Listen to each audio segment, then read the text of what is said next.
Hello मेरे dear students, कैसे हैं आप लोग। नीट 2024 में बहुत बड़े लेवल पे स्कैम हुआ, ये किसी से छुपा हुआ नहीं है। चाहे वो पेपर लीक का मामला हो, या एनटीए के द्वारा मार्क्स इंक्रीज करना हो, या एनटीए के द्वारा रैंक शिफ्ट करना हो, या फिर एनटीए के द्वारा न्यू ओएमआर सीट दे करके उसमें नंबर इंक्रीज करना हो।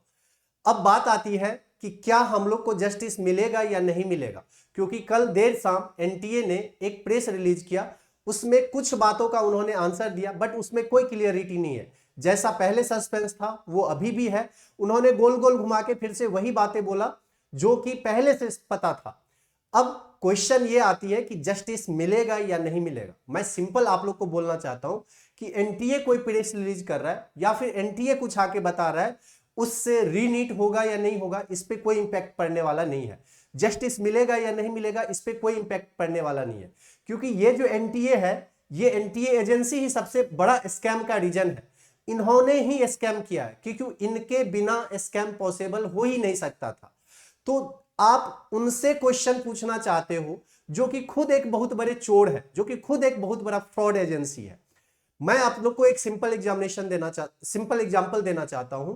बचपन में या कभी भी आप लोगों ने गली मोहल्ले में या फिर पुलिस स्टेशन के पास में या फिर रेलवे स्टेशन के पास में या फिर बस स्टैंड पे आपने चोर को जरूर देखा होगा, जिनका सिंपल काम रहता है चोरी करना। या तो वो किसी के घर से कुछ चोरी कर लिया है, या रेलवे स्टेशन बस स्टैंड में आपके पर्स से कुछ चुरा लेता है, आपका पर्स लेके भाग जाता है, मोबाइल छीन के वो भाग जाता है। अब सब लोग उसको पकड़ लेते हैं और पिटाई करना भी स्टार्ट कर देते हैं।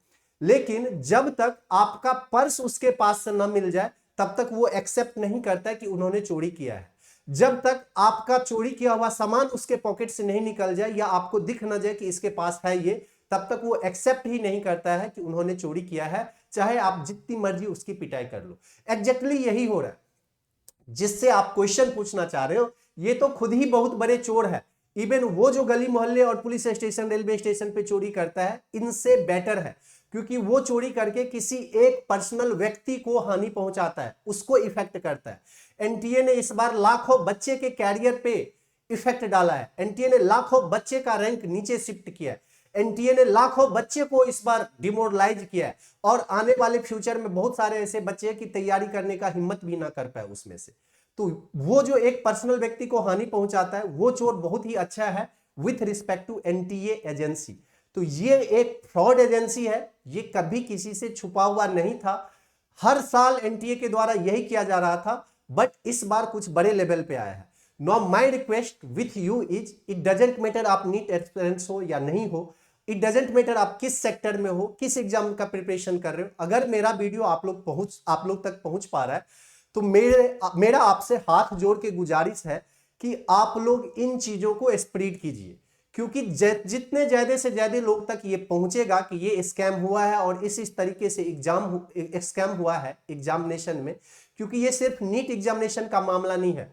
एग्जामिनेशन चाहे कोई भी हो, वो हर एग्जामिनेशन में पेपर लीक हो रहा है, हर एग्जामिनेशन में ये स्कैम हो रहा है। बट नीट एक ऐसा एग्जामिनेशन है जिसमें मास बच्चे हैं। यहाँ पे 25 लाख 26 लाख बच्चे इस एग्जामिनेशन में अपियर होते हैं।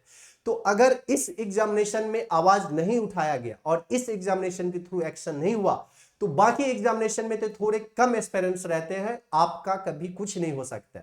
और एक दिन ऐसा आएगा कि पूरा का पूरा एजुकेशन सिस्टम खत्म हो चुका रहेगा। ये दिन बहुत ही ज्यादा दूर नहीं है। तो माय रिक्वेस्ट इज कि सभी लोगों को साथ आप लोग शेयर कीजिए ये वीडियो। इट डजेंट मैटर वो नीट से रिलेटेड है या नहीं है। 25 लाख फैमिली, 25 लाख बच्चे इनसे इफेक्टेड हुए हैं, लेकिन बहुत सारे लोग ऐसे हैं जिनको इन चीजों के बारे में अवेयरनेस ही नहीं है कि क्या स्कैम हो रहा है और कैसे क्या चल रहा है।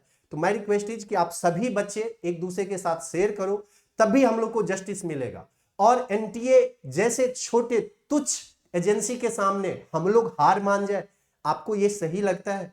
अगर आप पेरेंट्स हो या बच्चे हो तो आप खुद डिसाइड करके देखो कि एक फ्रॉड एजेंसी, एक स्कैम करने वाले एजेंसी, एक तुच्छ एजेंसी के सामने हम लोग घुटने टेक दें, हम लोग हार मान जाए, क्या ये सही तरीका है? जब भगत सिंह जैसे इंसान, जब चंद्रशेखर जैसे इंसान आजादी के लिए लड़ाई कर रहे थे, तो उन्होंने ये नहीं सोचा था कि अंजाम क्या होगा। लाखों लोग जानों की कुर्बानी दे दी है वहां पे। तो एनटीए जैसे फ्रॉड और तुच्छ एजेंसी के सामने अगर आपको लड़ना पड़ रहा है तो आप ये मत सोचो पहले से कि रिजल्ट क्या होगा। अपना काम है अवेयरनेस फैलाना सोसाइटी में, अपना काम है एक्शन लेना, अपना काम है कि उनके सामने लड़ाई करना। और मुझे यकीन है कि अगर मजबूती के साथ हम लोग लड़ेंगे तो जस्टिस मिलेगा और रिनीट होगा।